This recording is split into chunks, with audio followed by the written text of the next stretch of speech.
Pourquoi les gens se comportent-ils comme ils le font? Pourquoi certains se fâchent-ils? D'autres ont peur. Pourquoi certains volent-ils? D'autres mentent. Un survol rapide de la condition des gens, bien sûr dans notre monde moderne en particulier, suffit à nous convaincre que la plupart vivent des problèmes, que ce soit sur le plan personnel, dans leur mariage, avec leurs enfants ou dans leurs relations avec les autres. Ils font face au découragement, ils font face à la solitude, au désespoir, ils ont des déboires financiers, ils consomment de façon excessive des drogues, l'alcool, des médicaments. Ils attendent à leur vie ou sombrent tristement dans la dépression. Et la liste pourrait s'allonger et s'allonger indéfiniment. Bien que nous puissions trouver des causes bien personnelles ou bien personnalisées à tous les maux, nous nous rendons compte que toutes ces conditions peuvent se retrouver chez chacun de nous. Nous sommes tous exposés aux difficultés de la vie. Enfin, on remarque que jusqu'à un certain point, tous les êtres humains sont à la limite pareils, différents et uniques. Et cela ne se contredit pas. Peut-être répondrez-vous à la question posée en disant que c'est le péché qui explique tout cela et que l'homme est pécheur. En fait, vous avez raison. Bien que cette réponse soit universellement vraie, elle demeure générale et n'explique pas pourquoi une personne vole ou ment et une autre pas.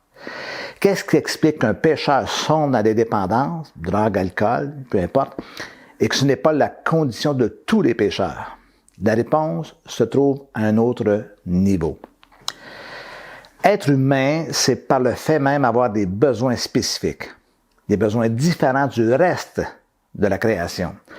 En tant qu'être humain, nous avons tous des besoins, ils sont divers et peuvent varier sensiblement d'intensité d'un individu à un autre. La notion de besoin est primordiale à saisir pour le conseiller chrétien. Il doit comprendre ce qui pousse l'homme à se comporter ainsi ou quelle est l'explication derrière un type de comportement ou un autre comportement. Globalement, dis-je, on peut classer les besoins en trois grandes catégories. Il y a des besoins fondamentaux, il y a des besoins structuraux, il y a des besoins situationnels. Les besoins fondamentaux, quant à eux, sont appelés ainsi parce qu'ils manifestent une exigence innée de l'organisme. S'ils ne sont pas satisfaits, ils engendrent des conséquences graves pour le développement de la personne. Ces besoins peuvent être physiques et psychologiques. Par exemple, boire, manger, dormir et respirer sont des besoins fondamentaux. Ils assurent la survie de la personne.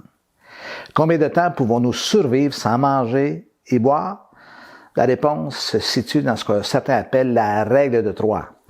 30 jours sans manger, 3 jours sans boire, et 3 minutes sans respirer. Incontestablement, ce concept est facile à comprendre sur le plan physique. Mais qu'en est-il des besoins sur les autres humains, les autres personnes? Tant les médecins que les psychologues et psychiatres s'entendent pour dire que le besoin d'aimer et d'être aimé constitue aussi un besoin fondamental.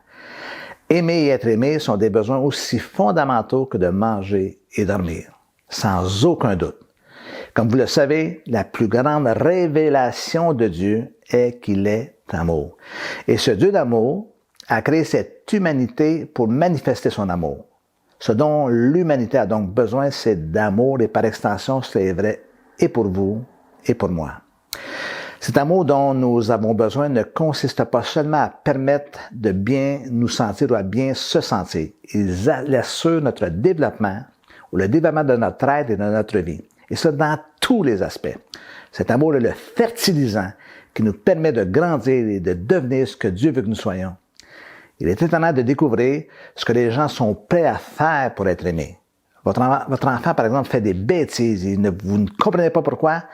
Peut-être cherche-t-il de l'attention et sa façon d'agir ou de réagir veut simplement dire « Ouh, je suis là, j'existe. Je veux que tu t'occupes de moi. » Et c'est comme cela que je saurai que tu m'aimes.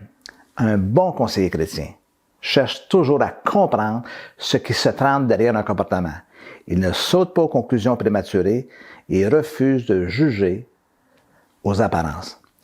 Demain, nous allons découvrir d'autres aspects importants liés à la notion de besoin.